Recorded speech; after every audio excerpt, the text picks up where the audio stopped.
हाय,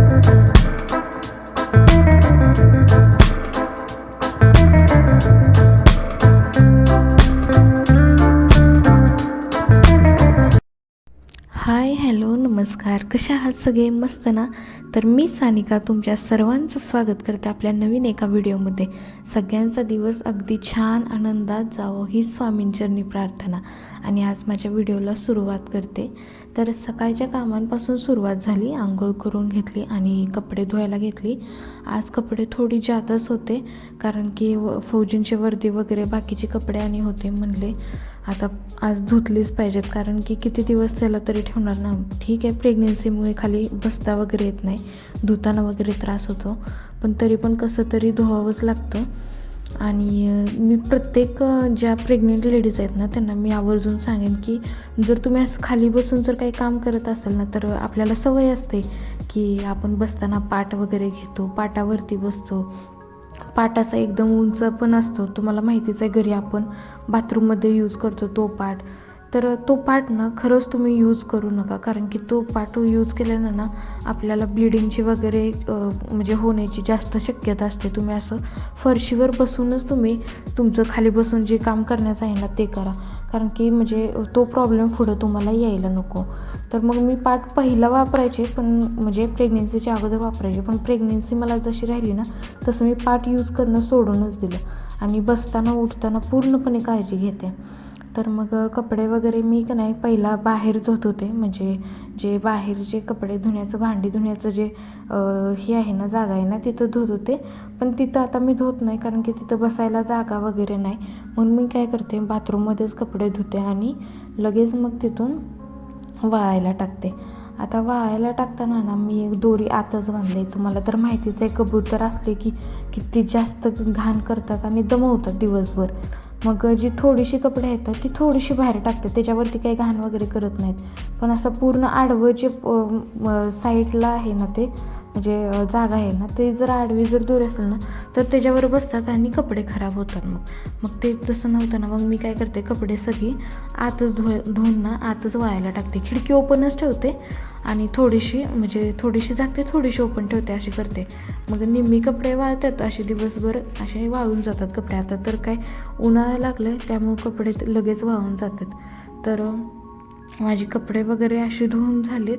आता जी बाकीची कामं आहेत ना, तर ती कामं मी सगळी करून घेते. आता सकाळची किती जरी कामं असली तरी पण स्वतःकडे थोडं का होईना तरी लक्ष द्यावंच लागतं. तर आज संडे होता म्हणून केस पण धुवून घेतलेली होती. तर केस असे छान वाळवून वगैरे घ्यायचे होते मला, कारण की का नाही ओली केस राहिली की त्यात जास्त कोंडा होण्याची शक्यता असते, परत वास येण्याची शक्यता असते. म्हणून काय करते, केस अगदी व्यवस्थित वाळवून घेते. नंतर जे ट्रेसमेचं सिरम होतं ना, ते मी सिरम लावून घेतलं. तर मी ट्रेसमेचं सिरम, शॅम्पू आणि मास्क असं 3 यूज करते. आणि नंतर ते झाल्यानंतर मी ना किचनमध्ये आले आणि 10 वाजलेले सकाळचे. आणि मग दुधामध्ये जी प्रेग्नेन्सीमध्ये पावडर दिली ना डॉक्टरांनी, ती मी घेते 10 वाजता. रोजचं माझं हे रुटीन आहे. ते दूध हे करताना, दूध आणि ते पावडर घेताना ना त्याच्यासोबत एखादं फळ मी हे घेते, कारण की का नाही मला तोपर्यंत भूकी लागतेच. आणि कोण असं म्हणजे कामाच्या अगोदर घेतं, कामाच्या नंतर घेतं. माझा सकाळचा नाश्ता झाला की मग मी बाकीच्या कामाला लागते, आणि बाकीची सगळी कामं झाली ना, जेवण सोडून सगळी कामं झाली ना, तर मग मी लगेच 10 वाजता ह्या नाश्ता करते. तर मग एखादं फ्रूट तर रोज असतंच, आणि सकाळी किंवा संध्याकाळ असं 2 टाईम जर घेतलं तरी चालते. आणि ना ह्या माझा रोजचा रुटीन आहे, दूध, पावडर आणि त्याच्यासोबत फ्रूट. तर ना आता माझी सगळी कामं करून झालेले, आणि आता माझा नाश्ता वगैरे पण करून झाला आहे. नाश्ता मी सकाळीच करते, पण 10 वाजता ना मी रोज जे मला प्रेग्नेन्सीसाठी जी पावडर दिली आहे ना, विटॅमिन पावडर, ती पावडर आणि दूध असं दोन्ही मिक्स करून घेते, आणि त्याच्यासोबत एखादं फ्रूट खाते. फ्रूट खाऊन झालं ना, तर काल काही खाल्लेलंच नव्हतं, कारण की फ्रूट संपलेले होते. मग रात्री येताना फौजीने फ्रूट घेऊन आलेत. मग काय फ्रूट आणले ते मला अजून बघायचं आहे. त्यातलं मोसंबी फक्त मी घेतलं आहे, पण बाकीच्यांनी काही आणलेत ते मला बघायचे आहेत. तर मग इथे नारळ आणलेले, त्याला सकाळी मी एक नारळ पिलेलं आहे, नारळ पाणी मी सकाळचेच पिते. एका ताईने मला सांगितलं सांगितलेलं की सकाळचं नारळ पाणी पिले ना की म्हणजे थोडंसं बरं असतं. तर मी दुपारची प्यायचे, पण त्या ताईंनी सांगितल्यापासून ना मी सकाळी ब्रश वगैरे केला ना तर मग मी तेव्हाच मी नारळ पाणी पिते. आणि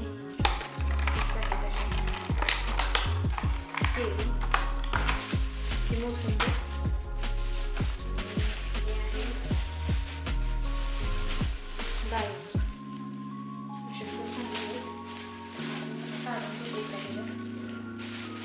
मला ह्या पिशव्यांचा उपयोग होईल त्याच्यासाठी. आणि आता कसं जास्त गरमी आहे ना त्याच्यामुळे फळ असे ह्याच्यात ठेवून चालणार नाही. तर कलिंगड सुद्धा आणलेलं आहे.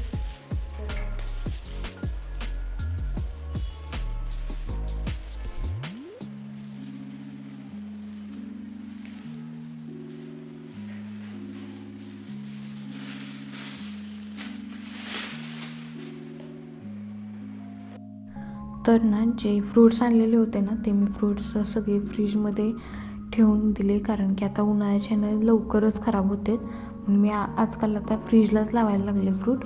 आणि जे नारळ पाणी वगैरे होतं ना तेच बाहेरच ठेवून दिलं. आणि ज्या पिशव्या आलेल्या होत्या त्या मी जपून ठेवते, कारण की कचऱ्यासाठी उपयुक्त होतात. मला स्वयंपाकाचं काहीतरी पाहिलं पाहिजे, आणि स्वयंपाकासाठी आज करणार आहे मी चिकन बिर्याणी. आणि ती पण एकदम झटपट कशी करणार आहे ते पण तुमच्यासोबत मी शेअर करणार आहे. तर चिकन तरी काय अजूनपर्यंत घरात पोचलेलं नाही, फौजी अजूनपर्यंत तर काय घरी आलेले नाहीत. आता ते जेव्हा येतील तेव्हापासून पुढची प्रोसेस चालू होईल. आता टॅमॅटो वगैरे चिरून ठेवला आहे, फक्त आता लसूण आणि ह्याची आल्याची मी पेस्ट करून ठेवले. आणि आता जेव्हा फौजी येतील तेव्हा आपलं हे काम चालू होणार आहे. पण तोपर्यंत काही शांतच बसावं लागणार आहे. बाकीची तरी सगळी कामं आवरलेली आहेत, ते आल्याशिवाय तर काही मी पुढची प्रोसेस करू शकत नाही.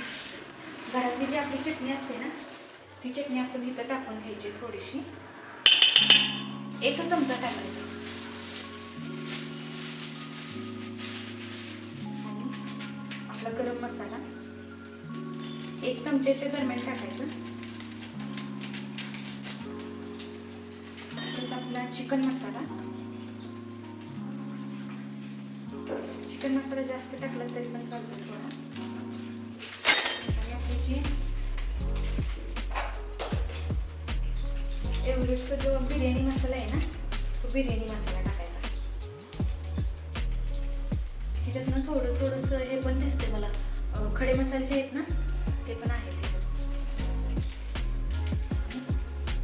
1-2 अशी मिरची चिरलेली आहे ना ती त्याच्यामध्ये टाकायची. आणि दही टाकायचं त्याच्यामध्ये.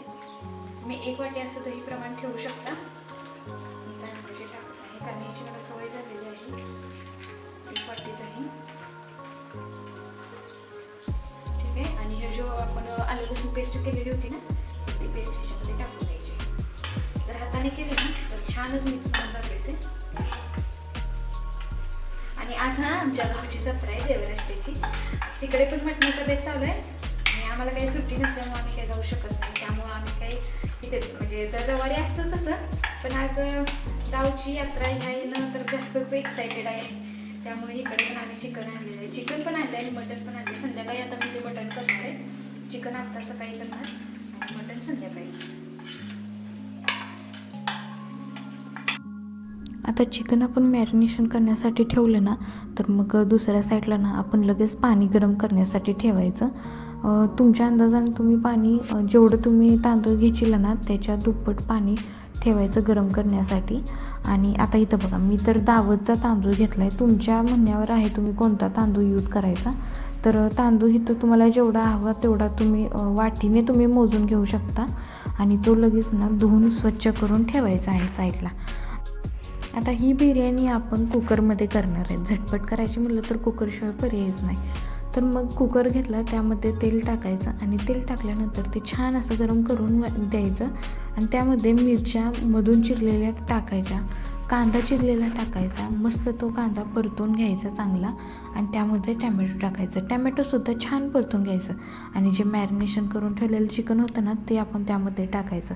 आता त्याला छान असं तेल सुटेपर्यंत, मी तुम्हाला दाखवलं आहे बघा इथं, तेल सुटेपर्यंत छान असं त्याला हे करून द्यायचं, गरम होऊन द्यायचं, त्याला परतून घ्यायचं चांगलं. त्याच्यात बघू शकता तुम्ही किती छान ते दिसत आहे. त्याचा वास तर किती छान घुमत होता, पूर्ण घरामध्ये त्याचा वास जात होता. तर मग जे आता तांदूळ आपण धुतलेलं होतं ना, ते तांदूळ त्याच्यामध्ये टाकायचं आहे. आणि तांदूळ टाकलं ना, सगळं एकजीव हलवून घ्यायचं आपण. आणि वरून चवीनुसार मीठ टाकायचं. चवीनुसार मीठ टाकलं ना, जे आपण गरम पाणी घेतलं ना, आता तुम्ही तांदूळ किती घेतले त्याच्या दुप्पट ना तुम्ही ते गरम पाणी त्या वाटीने मोजून टाकायचं, दुप्पट टाकायचं बरं का. आणि चवीनुसार मीठ टाकल्यानंतर वरून छान अशी कोथिंबीर टाकायची. कोथिंबीर टाकल्यानंतर ना, वरून कुकरचं का नाही जे झाकण आहे ते झाकण लावायचं. आणि बारीक गॅस थोडा वेळ करायचा. आणि परत ना मोठा गॅस करून ना त्याच्या 4 शिट्ट्या तुम्ही घेऊ शकता.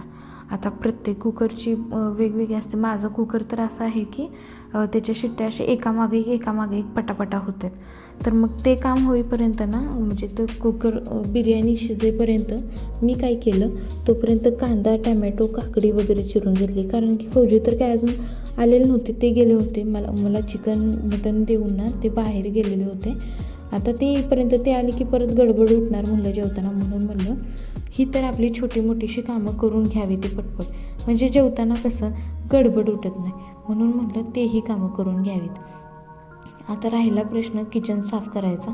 तर माझं कसं आहे, जेव्हा जेवण होतं ना, म्हणजे तयार करून होतं ना, त्यावेळेस ना किचन लगेचच मला साफ करू वाटतं. ते तसंच मला ठेवू वाटत नाही. आणि किचनवरची भांडी वगैरे सगळी क्लीन केली ना, मग आपण ना निवांत होऊन जातो. तर मग बघा घेतं माझ्या कुकरच्या शिट्ट्यासुद्धा व्हायला लागलेल्या आहेत.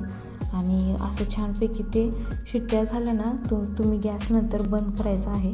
तोपर्यंत माझे तिकडे भांडीसुद्धा होत आहेत. असं झटपट आपली सगळी कामं झाली की मग खूप छान वाटतं आपल्याला. आता बघा शिट्ट्या वगैरे झालेल्या आहेत आणि कुकर थोडासा गार झाल्यानंतर मी तुम्हाला दाखवते आपली बिर्याणी कशी झालेली आहे. मस्त असा भातही शिजलेला आहे. आता पीस मी तुम्हाला दाखवते कसे शिजले ते. तर पीस वगैरे सगळे चांगले शिजलेले होते, तुम्ही बघू शकताय. तर तुम्ही अशी रेसिपी घरी ट्राय करू शकता. एकदम सोपी, एकदम झटपट आणि लवकरात लवकर होणारी आणि सगळ्यांना आवडणारी. बघू शकताय तुम्ही इथं. तर तुम्हीही अशी रेसिपी ट्राय करा नक्की. आणि ट्राय केल्यानंतर मला नक्की कमेंटमध्ये सांगा. असेच नवीन व्हिडिओ पाहायचे असतील तर चॅनेलला आपल्या सबस्क्राईब करा, लाईक करा आणि शेअर करा. चलो बाय.